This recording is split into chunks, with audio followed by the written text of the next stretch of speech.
बार की बात है। एक गांव में कमलाबाई नाम की एक बूढ़ी औरत रहती थी। उसके पास बहुत सारा पैसा होते हुए भी वो किसी की मदद नहीं करती थी। उसके कंजूस होने की वजह से सब उसकी उपेक्षा करते थे। कमलाबाई उसके पास जितना भी पैसा और सोना था उसे एक बर्तन में रखकर अपने घर के बीच में गाड़ रखा था। वो उस पर एक पुरानी चटाई बिछाकर सोती थी। एक दिन एक साधु गांव में आया। कमलाबाई के बारे में कुछ ना जानते हुए वो उसके घर के सामने एक पेड़ के नीचे बैठ गया। साधु को देखा तो कमलाबाई ने सोचा कि वो उसके घर उसे लूटने आया है, तो उसने उठाया एक बड़ा सा डंडा और उसके सर पे दे मारा। अरे बदमाश, अभी भी मेरे पेड़ के नीचे बैठेगा? तेरी ऐसी हिम्मत! तुरंत वो साधु उठा और अपनी चीजें लेकर भाग गया। फिर उसने गांव के लोगों से कमलाबाई के बारे में पता किया। वो कमलाबाई, वो तो बहुत कंजूस है, किसी की मदद नहीं करती। बुढ़िया के पास पैसा बहुत है लेकिन देती किसी को नहीं। कमलाबाई दान दक्षिणा कुछ नहीं करती। सबसे एक जैसी बात सुनकर साधु को कमलाबाई पर दया आई और उसने उसे बदलने की सोची। उस दिन आधी रात को कमलाबाई के घर के सामने एक अनोखी घटना हुई। कोई एक काला मुखौटा पहने अपने सर पर 9 घड़े रखकर अजीब सा नाच रहा था। जब कमलाबाई ने पायल के घुंघरुओं की आवाज सुनी तो उसने एक बड़ा सा डंडा हाथ में लेकर घर का दरवाजा खोला। एक भूतनी को घर के सामने नाचते देखकर कमलाबाई डर गई। तुरंत वो अपने घर में घुस गई और दरवाजा बंद कर दिया। फिर उसने खिड़की से बाहर झांका। भूत के सर पर 9 घड़े थे और सबसे ऊपर के घड़े में आग जल रही थी। कुछ देर नाचने के बाद भूत ने सबसे ऊपर वाले घड़े को दिए के साथ जमीन पे फेंक दिया और बचे हुए 8 घड़ों के साथ गायब हो गया। जब कमलाबाई बाहर आई तो उसे घड़े के टुकड़ों के अलावा और कुछ नहीं मिला। तब कमलाबाई डर गई। मेरे घर में भूत आया था, मेरी मदद करो, मेरी मदद करो। क्योंकि कमलाबाई को कोई पसंद नहीं करता था, किसी ने उसके चिल्लाने की फिक्र नहीं की। एक भूत मेरे घर के आगे नाच रहा था, इसका क्या मतलब हो सकता है? मुझे बहुत डर लग रहा है। लेकिन किसी ने उसकी बातों पर ध्यान नहीं दिया, बल्कि उसकी तरफ देखा भी नहीं। रात में कमलाबाई घर के अंदर एक बड़ा सा डंडा पकड़कर खड़ी हो गई।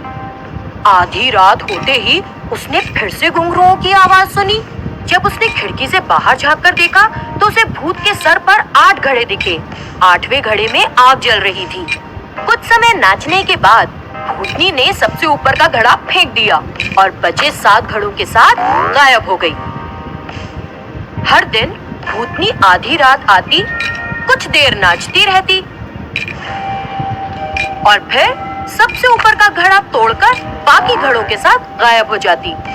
ऐसा रोज रोज जब होने लगा तो कमलाबाई डर गई और इससे छुटकारा पाने के लिए जादूगर भैरव के पास गई।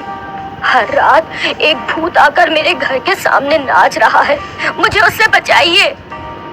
तुम जैसी कंजूस औरत की मदद कभी नहीं।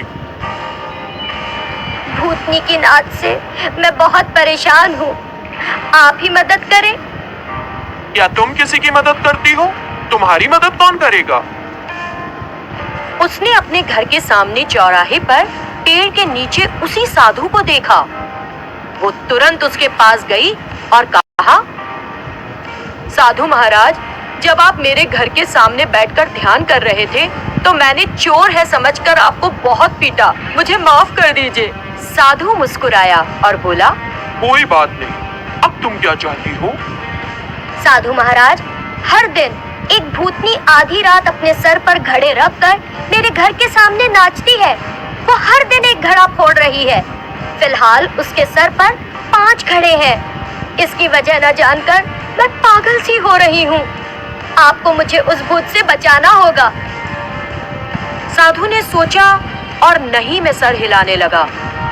कोई उपाय नहीं कमलाबाई, तुम्हारे आखिरी दिन आ गए हैं।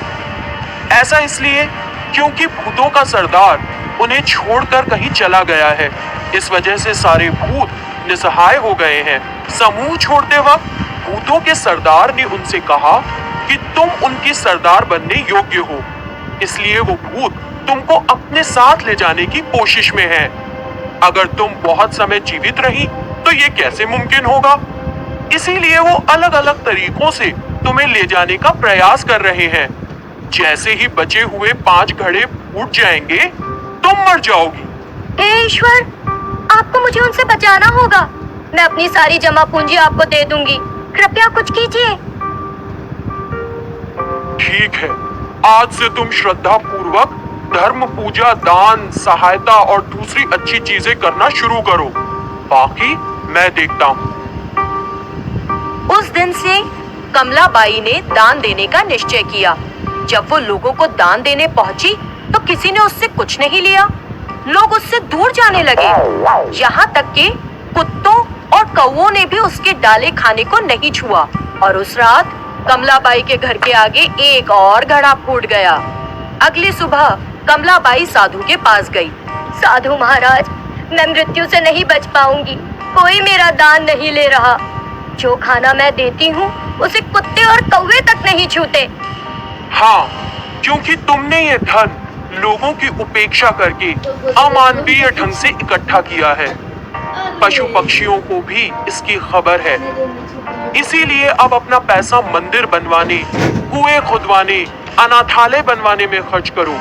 अगर तुम ये अच्छे काम करोगी तो सिर्फ लंबी उम्र ही नहीं, अच्छा नाम भी कमाओगी। साधु महाराज, कृपया आप ये सारी चीजें करें और मेरी मदद करें। अगर मैं करूंगी तो कोई स्वीकार नहीं करेगा। फिर कमलाबाई ने अपना सारा पैसा उस साधु को दे दिया। उस पैसे से साधु ने कई अच्छे काम किए। तब से कमलाबाई को न सिर्फ भूतों से छुटकारा मिल गया, बल्कि उसका अच्छा नाम भी हो गया।